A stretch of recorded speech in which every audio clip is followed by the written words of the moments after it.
Ada hadis dari Abu Hurairah, ini jadi konflik biasa.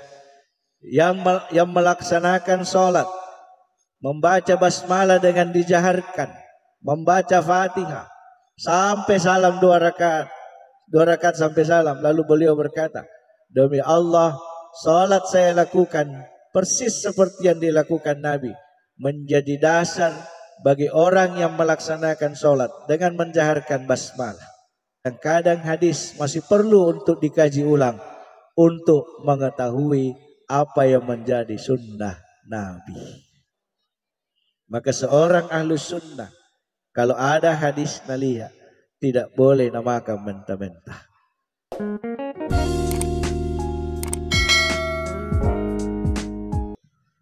Assalamualaikum warahmatullahi wabarakatuh.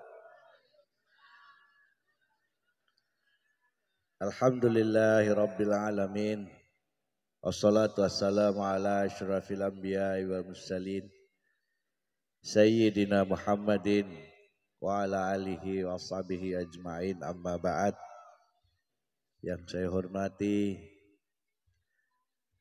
Al-Mukarram Kiai Haji Muhammad Yusuf Marjuni selaku Sahibul Bait, pimpinan Pondok Pesantren sekaligus ketua pengurus cabang Nahdlatul Ulama Kabupaten Sidere Rapang yang saya hormati,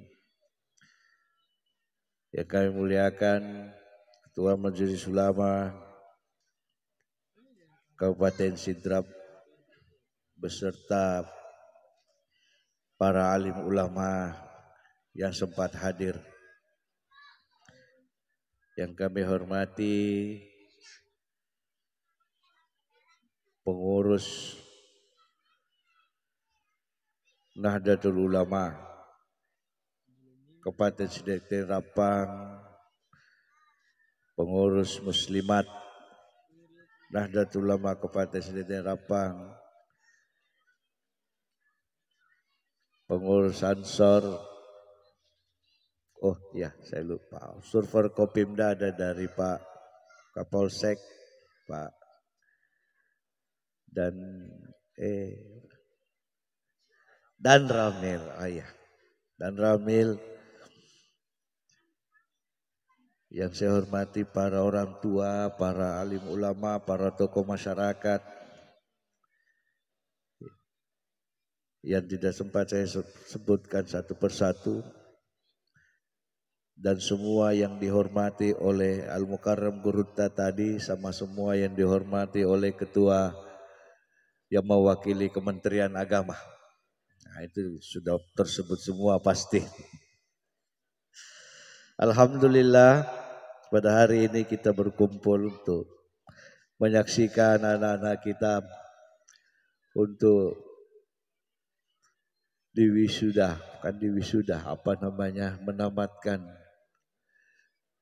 mendapatkan sertifikat atas kelulusannya mengkaji kitab Al-Miftah. Apa yang ingin saya sampaikan bahwa saya ini bapak-bapak, ibu-ibu juga selaku wakil koordinatorat perguruan tinggi agama Islam swasta wilayah 8 yang meliputi Sulawesi, Maluku dan Papua. Dan di bawah koordinasi Kopertais kita menaungi kurang lebih 70 lebih perguruan tinggi Islam swasta di Sulawesi, Maluku dan Papua. Dan dengan melihat anak-anak kita tadi bagaimana membaca kitab kuning, saya ingin menyampaikan bahwa anak-anak kita masih lebih bagus dari kebanyakan sarjana-sarjana yang ada di wilayah 8. Mengapa saya katakan demikian? Di UIN Alauddin Makassar, saya dikasih mata kuliah mengkaji naskah kitab klasik. Jadi biasanya saya bagi berdasarkan program studinya. Kalau kebetulan program studinya hukum acara peradilan, saya menggunakan kitabnya Muhammad Salam Madkur Al-Qadha fil Islam. Kalau kebetulan program studinya perbandingan mazhab dan hukum, biasanya saya menggunakan kitab Al-Fiqh ala Madzahibil Arba'ah, atau kalau biasa juga Rahmatul Ummah fi Ikhtilafil A'immah. Semester 6 Ibu kadang-kadang saya tanya, pernah Joko lihat kitabnya itu? Dia bilang tidak pernah Pak, jadi jangankan baca, kitabnya saja belum pernah. Jangankan suruh baca kitab yang gondol, kitab yang gondron saja tak bene-bene cara nama baca. Itulah saya mengatakan bahwa apa yang kita lihat hari ini pada diri anak-anak kita adalah bekal yang sangat bagus bagi mereka di masa-masa yang akan datang. Karena kenapa? Kalau mungkin menyusun skripsi itu, pertanyaannya biasanya masih what, apa itu? Maka biasa penjelasannya deskriptif, atau kata lainnya banyak copy paste. Tapi kalau sudah naik tesis, pertanyaannya bukan lagi what, tapi how, bagaimana. Maka biasanya penjelasannya harus bersifat eksplanatif. Disinilah ilmunya anak-anakku tadi mulai berfungsi. Mereka harus menjelaskan misalnya kenapa dalam ayat Al-Quran, contoh, wallati takhafuna nujuzahunna, dan wanita-wanita itu istri-istri yang kalian khawatirkan nujusnya, menggunakan redaksi takhafun agar fi'lum takhafun fi'lum mudhari. Sementara kalau laki-laki yang nujus, wa ini imra'ata khafat min ba'liha nujuzan au iradan, kalau ada laki-laki atau suami yang nujus menggunakan kalimat khafat fi'lum madhi. Kenapa kalau nujusnya perempuan menggunakan redaksi fi'lum mudhari, tapi kalau laki-laki fi'lum madhi? Penjelasan ulama, kalau fi'lum mudhari itu belum jelas betul. Tapi kalau fi'lum madhi karena lampau itu sudah jelas betul. Maka kalau wanita yang nujus, apa kata Al-Quran? Fa'izuhunna wahjuruhunna fil madaji'i wadribuhunna. Ada 3 langkah tahapan. Kenapa? Karena nujusnya belum jelas.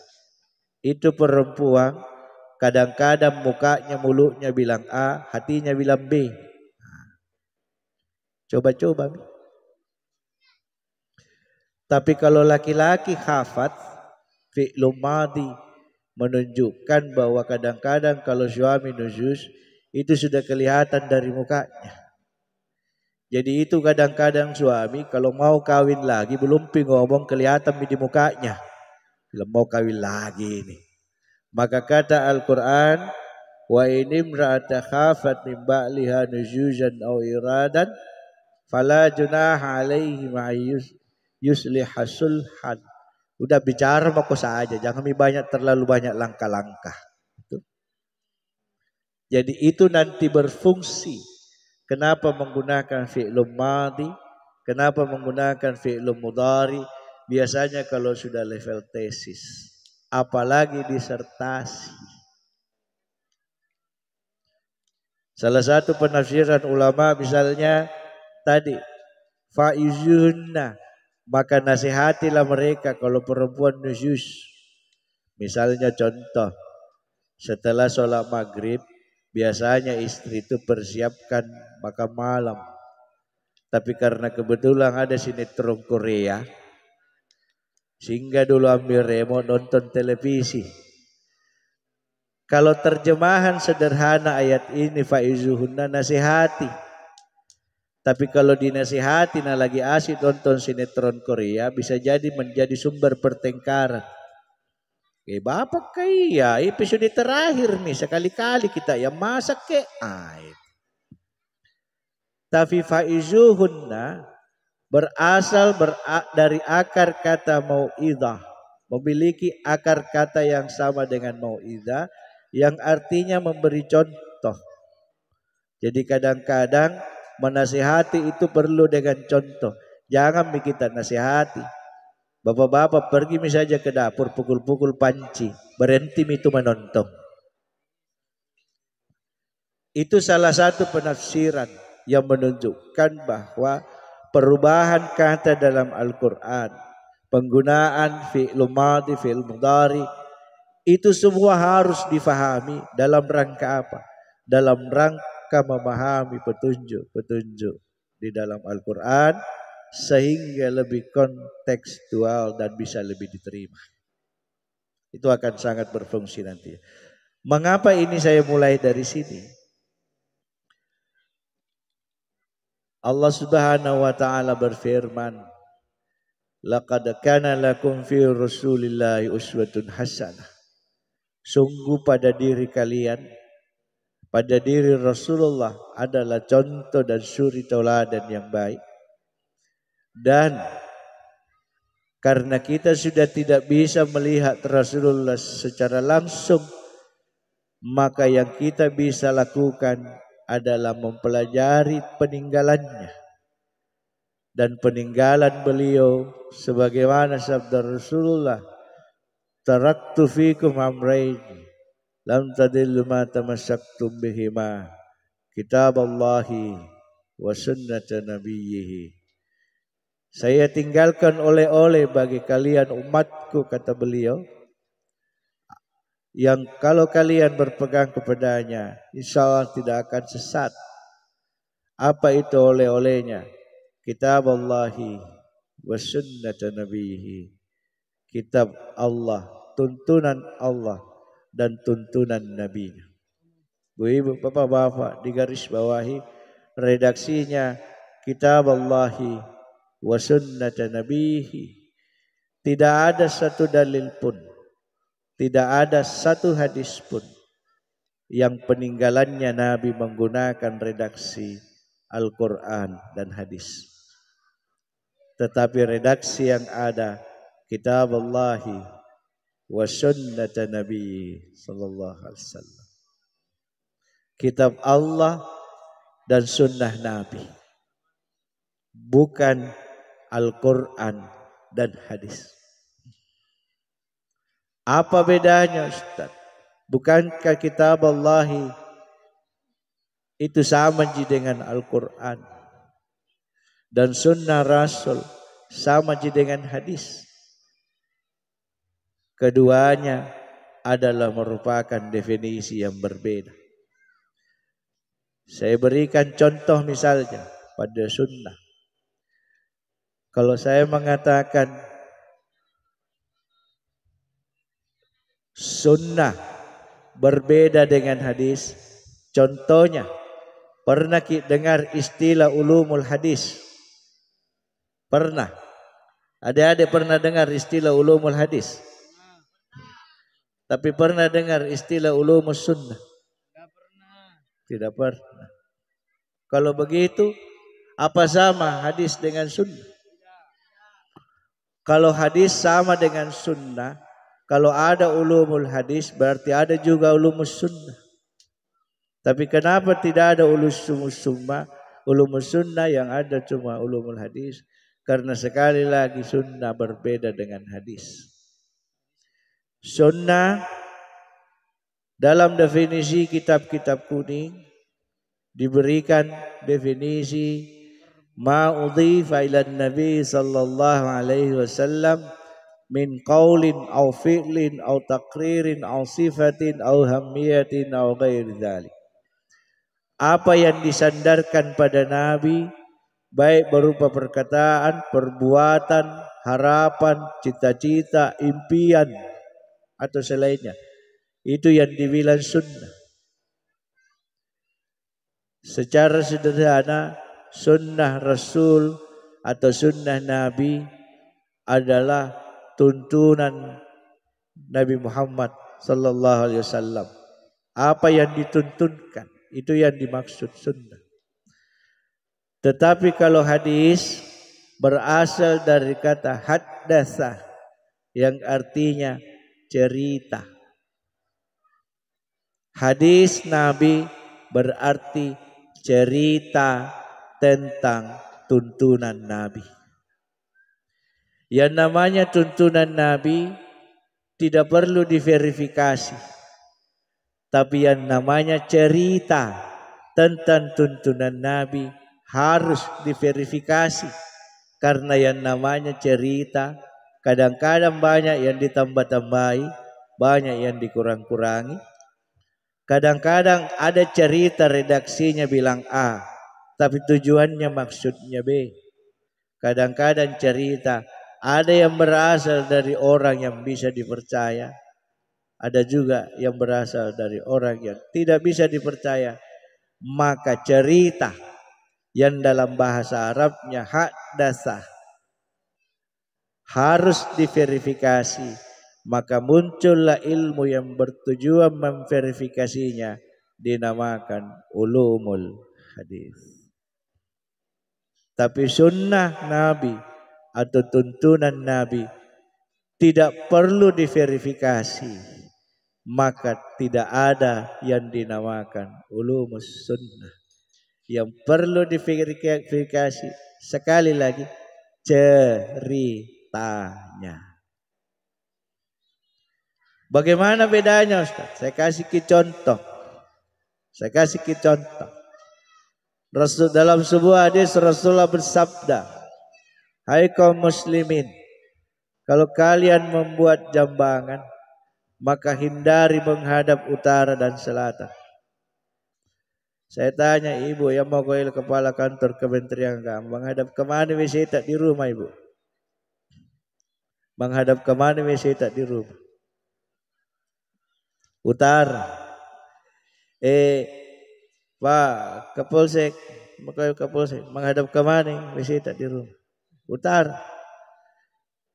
Berdasarkan hadis ini, baik mewakili Kementerian Agama maupun mewakili Kapolsek, kedua-duanya masuk neraka. Kenapa? Karena Rasulullah mengatakan hindari menghadap utara dan selatan. Tapi karena wisita menghadap utara berarti wisita bertentangan dengan hadis Nabi. Tapi sekali lagi saya ingin sampaikan, Rasulullah tidak meninggalkan hadis. Yang ditinggalkan oleh buat kita adalah sunnah. Maka untuk memahami sunnah Nabi, hadis ini perlu dipelajari. Hadis ini masih perlu dikaji untuk mengetahui bagaimana sebenarnya tuntunannya Nabi. Ini yang saya maksud, hadis cerita yang tulisannya A, tapi tujuan dan maksudnya B.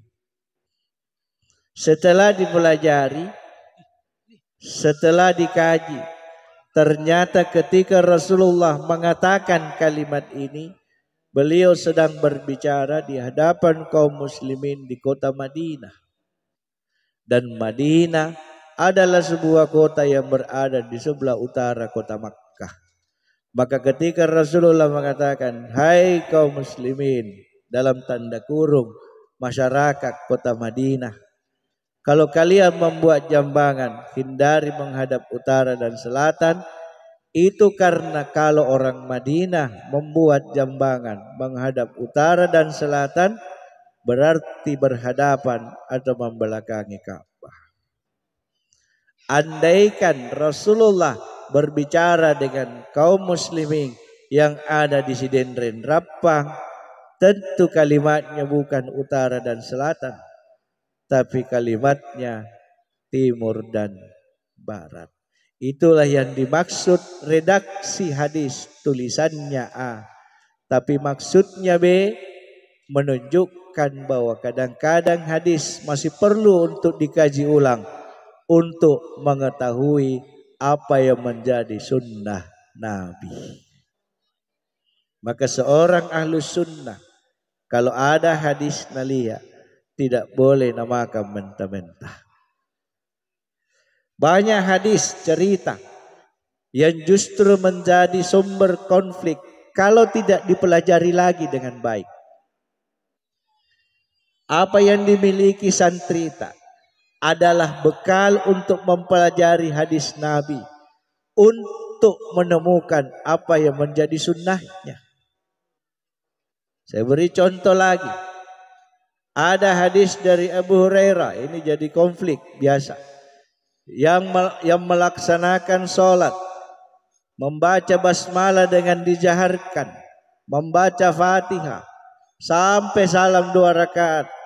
2 rakaat sampai salam. Lalu beliau berkata, demi Allah, sholat saya lakukan persis seperti yang dilakukan Nabi, menjadi dasar bagi orang yang melaksanakan sholat dengan menjaharkan basmalah.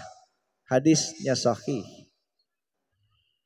Tapi ada juga hadis dari Anas bin Malik yang mengatakan, saya sholat pada masa Rasulullah dan saya tidak pernah mendengar beliau menjaharkan basmalah.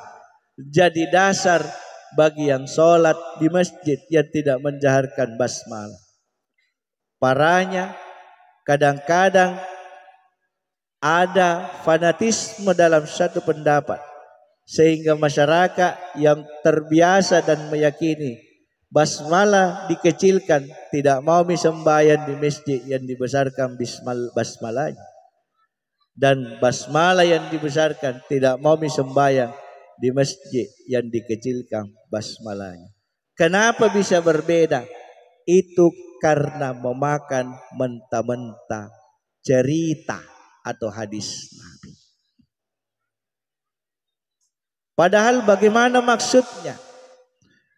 Dikaji, setelah dipelajari, bagaimana kira-kira caranya Rasulullah salat, akhirnya ditemukan jawaban bahwa ketika Rasulullah salat di Masjid Nabawi bersama para sahabat, Masjid Nabawi itu lebarnya kurang lebih antara 20 sampai 25 meter. Kalau bapak-bapak, ibu-ibu yang pernah haji atau umrah, pernah ke Raudah. Raudah itu antara mimbarnya Nabi dengan rumahnya. Itu kira-kira jaraknya 10 sampai 12 meter, tidak besar. Jadi kalau dikali 2 kurang lebih 20 sampai 25 meter lebarnya. Jadi kalau Rasulullah sholat, satu saf itu untuk ukuran orang Arab kira-kira ada 25 orang. Ya karena orang Arab besar-besar badannya, jangki ukuran kita. Kalau kita setengah meter satu orang. Karena kecil-kecil. Kalau orang Arab harus tas 1 meter satu orang porsinya. Jadi kalau 25 meter kira-kira 25 orang. Berapa orang yang sholat? Kita ambil angka yang paling sedikit 300. Dari mana itu angkanya, Ustaz? Dari jumlah pasukan yang ikut perang Badar. Sekalipun jumlah kaum muslimin jauh lebih banyak daripada itu, karena pada peristiwa perang Khandaq, perang Uhud, jumlah kaum muslimin kurang lebih 10.000, pasukannya kaum musyrikin ada 40.000, 10.000. Tapi kenapa cuma 300 pada perang Badar? Karena bertepatan dengan musim dagang, sehingga banyak pemuda-pemuda muslim keluar dari kota Madinah untuk berdagang di negeri Syria. Jadi anggaplah 300. Jadi kalau 300 orang, satu saf itu 25 orang. Untuk menampung 300 orang kira-kira butuh kurang lebih 15 saf. Apa yang terjadi? Dengan keterbatasan sistem audiovisual, maka terjadilah yang dinamakan sholat bergelombang. Apa yang dimaksud sholat bergelombang? Pernah sholat di masjid besar, kita berada di saf terakhir, pas lagi sujud mati lampu. Bagaimana cara tak bangun dari sujud? Bagaimana? Tidak mengintip kira-kira bangun ke orang di depanku itu. Itu sholat bergelombang. Bagaimana dimaksud sholat bergelombang? Ketika Rasulullah mengatakan Allahu Akbar, maka saf pertama, saf kedua, saf ketiga masih dengar dan juga masih mampu melihat gerakan Nabi. Tapi saf keempat, saf kelima, saf keenam masih dengar tapi sudah tidak bisa melihat gerakan Nabi karena terhalang orang di depannya. Maka untuk memastikan pendengarannya perlu dikuatkan dengan gerakan orang di depannya. Lalu bagaimana dengan saf ke-7, saf ke-8, saf ke-9? Pendengarannya mulai kurang jelas, apalagi penglihatannya. Maka pendengaran hanya bisa dibantu dengan melihat gerakan orang di depannya. Itu sampai saf ke-9. Bagaimana saf ke-10, ke-11, ke-12? Pendengarannya sudah tidak mampu mendengar suara Nabi dan hanya mengandalkan orang yang ada di depannya, gerakannya. Lalu bagaimana dengan saf ke-13, 14, 15? Semata-mata mengandalkan gerakan orang yang ada di hadapannya. Kira-kira gitu namanya sholat. Jadi ketika Rasulullah bertakbir Allahu Akbar, saf pertama, kedua, ketiga serentak Allahu Akbar. Menyusul 4, 5, 6 Allahu Akbar. Menyusul 7, 8, 9 Allahu Akbar. Itu namanya sholat bergelombang. Jadi ketika Rasulullah berkata, membaca Bismillahirrahmanirrahim, kalau tadi Allahu Akbar, serentak saf 1, 2, 3 Allahu Akbar. Lalu Rasulullah membaca Bismillahirrahmanirrahim, saf ke-4, 5, 6 baru Allahu Akbar. Alhamdulillahi Rabbil Alamin, saf ke-7, 8, 9 baru Allahu Akbar. Ar-Rahmanir-Rahim, saf 9, 10, 11 baru Allahu Akbar. Maliki Yaumiddin, saf 12, 13, 14 baru Allahu Akbar. Nanti kira-kira Nabi tiba pada bacaan Iyyaka na'budu wa iyyaka nasta'in, baru selesai semua takbir. Jadi Nabi, suara Nabi kedengaran sampai saf paling belakang. Kira-kira nanti tiba pada ayat Ihdinas siratal mustaqim. Kenapa? Karena ketika ayat-ayat sebelumnya yang belakang tidak dengar karena terganggu kalimat Allahu Akbar dengan saf di depannya. Itu yang dinamakan sholat bergelombang. Jadi kalau ada sahabat Rasulullah yang mengatakan sholat basmalah dijaharkan, kira-kira orang ini, sahabat ini, di saf berapa pas sempanya? Saf di depan. Jadi tapi kalau ada yang dengar tidak kudengar ki basmalahnya, kira-kira di saf berapa? Belakang. Tapi ada yang bilang ya, jangan ki main-main Ustaz. Ini hadis dari Anas bin Malik, sahabat Rasulullah yang terpercaya, seorang sahabat yang bahkan ibunya yang bernama Rumaisah binti Milhan adalah seorang wanita yang kata Rasulullah suara sendalnya beliau dengar ada di surga. Tapi ini juga hadis dari Abu Hurairah. Ini yang dimaksud bikin kita berkelahi. Karena hadis dimakan mentah-mentah. Maka apa yang dilakukan? Dilacak lagi siapa ini pembicaranya di dalam ulumul hadis. Siapa itu Abu Hurairah? Abu Hurairah, Rasulullah hijrah ke Madinah pada usia 53 tahun. Abu Hurairah datang dari Yaman, belajar Islam kepada Rasulullah. Ketika bertemu Nabi kira-kira seusia dengan Utsman bin Affan, usianya kira-kira sekitar 48 tahun. Jadi kalau sahabat Nabi usia 48 tahun, maka berlaku kaidah tempat terbaik bagi orang dewasa dalam sholat berjamaah adalah saf paling depan. Lalu siapa Anas bin Malik?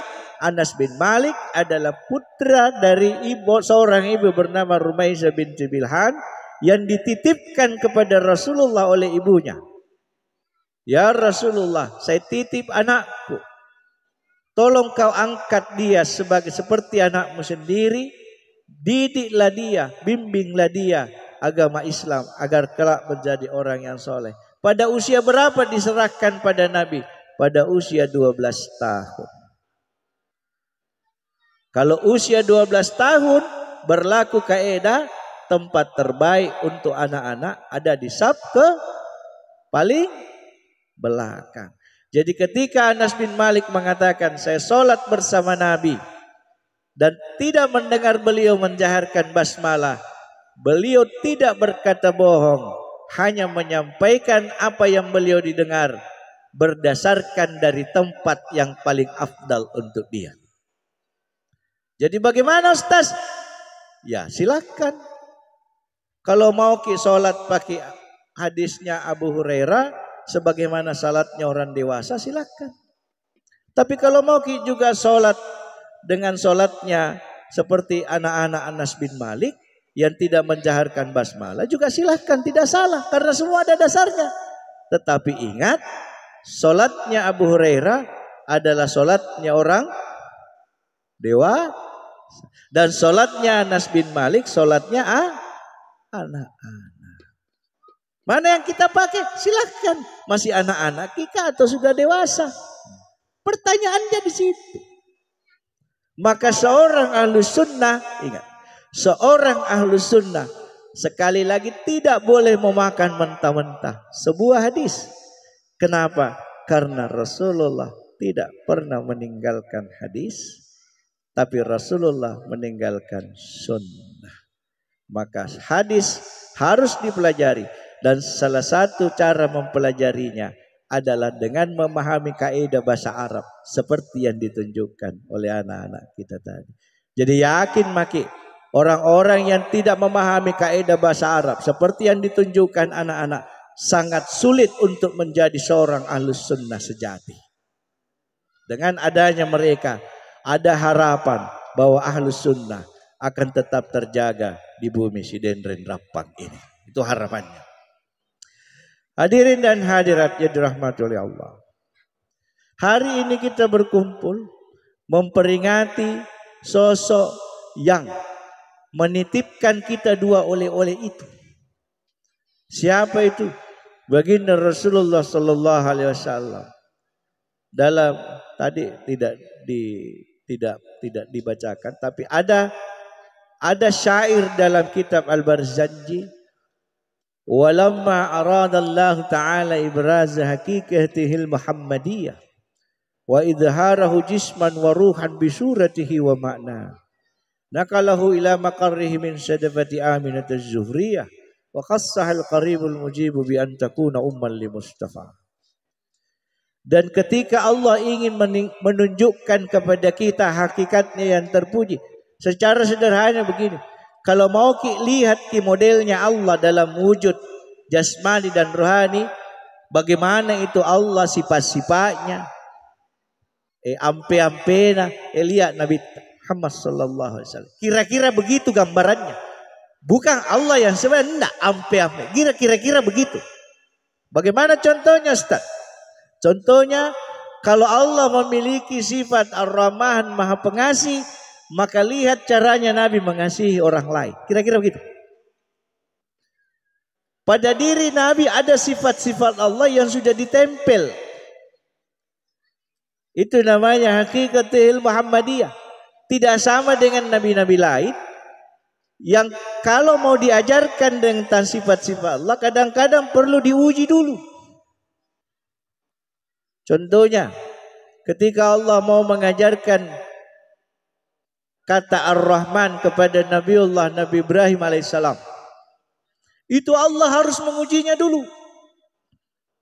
Bagaimana caranya diuji? Nabi Ibrahim diuji oleh Allah dengan diperintahkan menyembelih putranya. Itu untuk mengujinya.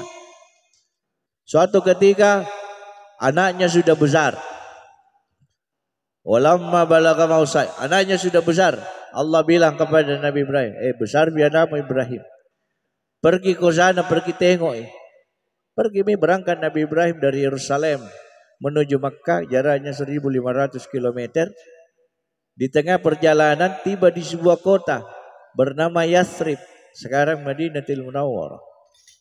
Di Yathrib itu banyak sekali orang. Yathrib itu kata yang Nabi sudah sangat tidak suka. Kenapa? Karena ketika bernama kota Yathrib, kota itu penuh dengan dosa dan maksiat.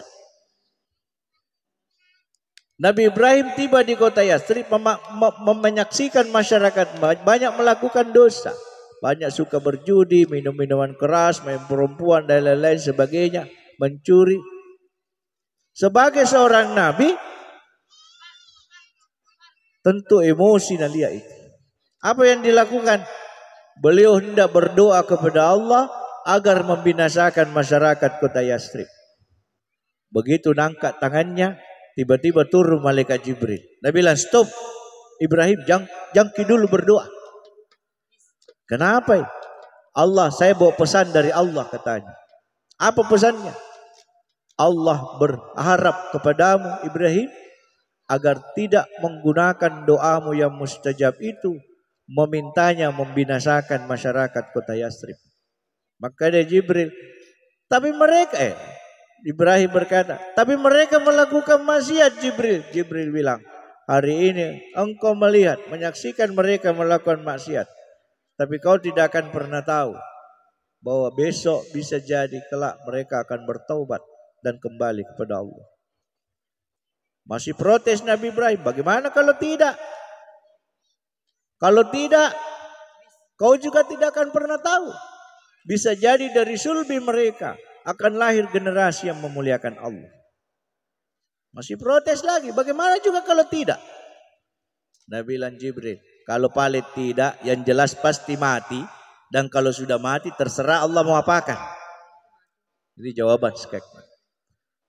Akhirnya Nabi Ibrahim tidak jadi berdoa dan melanjutkan perjalanan ke Makkahul Mukarramah dengan hati yang dongkol. Allah tahu ini hatinya Nabi Ibrahim masih dongkol karena dilarang berdoa, meminta kepada Allah membinasakan makhluk ciptanya. Dia rupanya belum tahu bahwa saya ini Ar-Rahman. Begitu tiba di Makkah untuk memberi pemahaman tentang Ar-Rahmannya Allah, Nabi Ibrahim akhirnya diuji dengan cara diperintahkan menyembelih putranya. Singkat cerita, ketika pisau sudah menempel di lehernya Ismail, mau minigere, tiba-tiba datang malaikat Jibril. Stop Ibrahim, datang lagi. Bawakan lagi pesan. Apa pesannya Allah? Allah perintahkan kau untuk tidak jadi menyembelih putramu. Senang, Ibrahim senang. Ganti dengan domba jantan. Sukacita Nabi Ibrahim menyembelih domba jantan yang besar itu. Kenapa? Karena tidak jadi menyembelih putranya. Setelah selesai menyembelih domba jantan itu, Nabi Ibrahim tanya lagi, masih adakah pesan dari Allah? Ada. Apa itu? Allah ingin bertanya kepadamu Ibrahim, bagaimana rasanya diperintahkan menyembelih putra kesayangan? Nabi Ibrahim bilang, hei Jibril, dari sekian banyak perintah Allah, inilah perintah yang paling berat. Saya diperintahkan untuk menghancurkan patung Raja Namrud. Dengan risiko mati dibunuh, saya tidak gentar sedikit pun.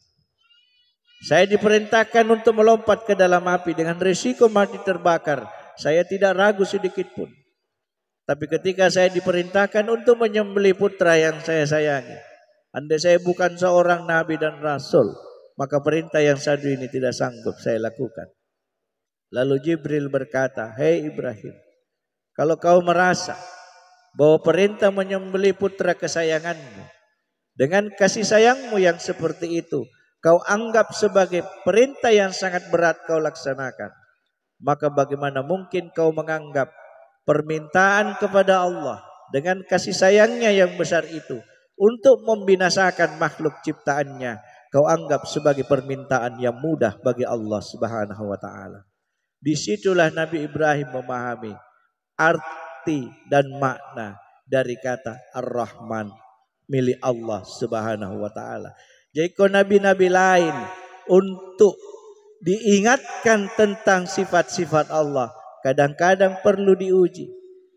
Tapi Rasulullah pada peristiwa beliau keluar berdakwah di kota Taif, berdarah kepalanya, dihina, dilempar, diejek, dicaci, dimaki, sampai malaikat yang membawa pesan kepada Nabi Ibrahim agar Nabi Ibrahim jangan berdoa untuk kebinasaan mereka, justru menawarkan kebinasaan bagi mereka. Nabi Ibrahim datang kepada Rasulullah, ya Rasulullah, saya tinggal tunggu perintah, tunggu komando.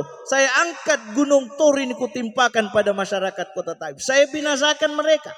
Kenapa pada masa Nabi Ibrahim Jibril justru melarang Nabi Ibrahim? Tapi ketika Nabi Muhammad dia yang emosi. Kenapa?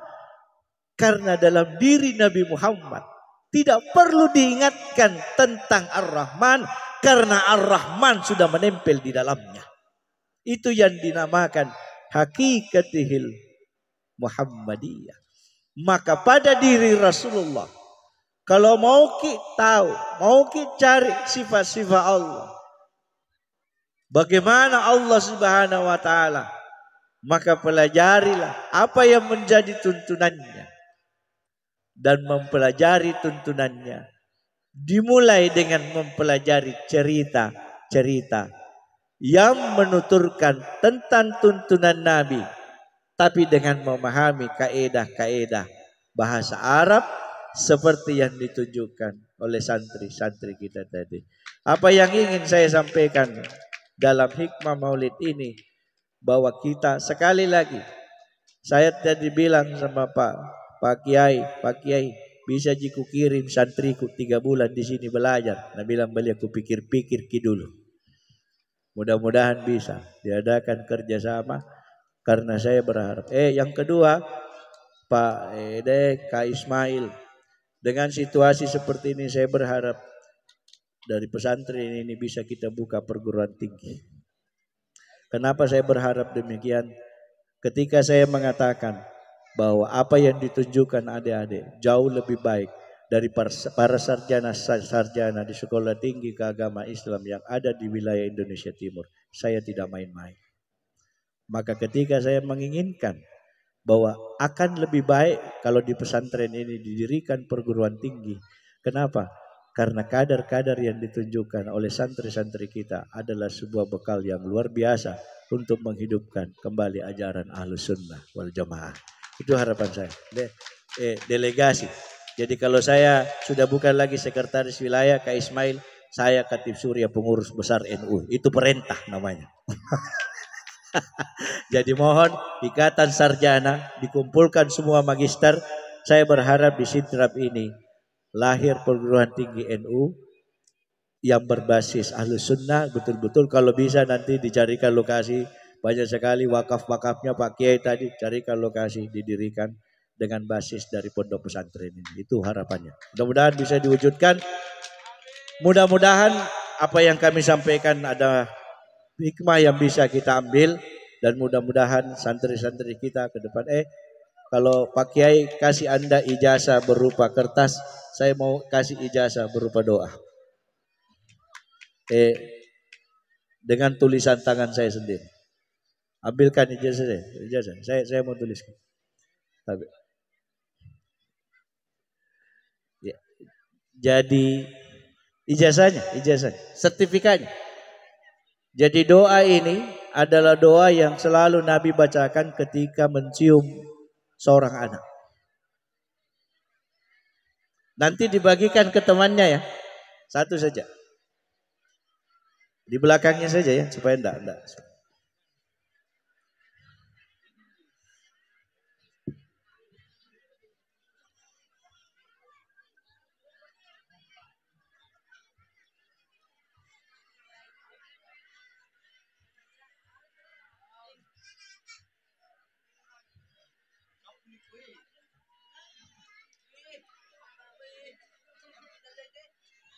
Singkat, saya kira sudah selesai.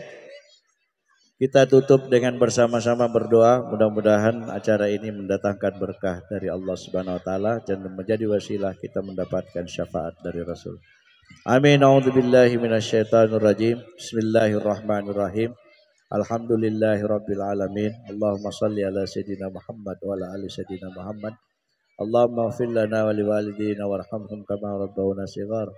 Allahumma ighfir lana wa li abaina wa li ummahatina ولأجدادنا ولجداتنا والإخوان والأخواتنا ولذريتنا ولقرابتنا ولأساتذتنا وأساتذتنا وللمشايخنا ومشايختنا ولسائر المؤمنين والمؤمنات والمسلمين والمسلمات الأحياء منهم والأموات إنك أنت السميع القريب مجيب الدعوات.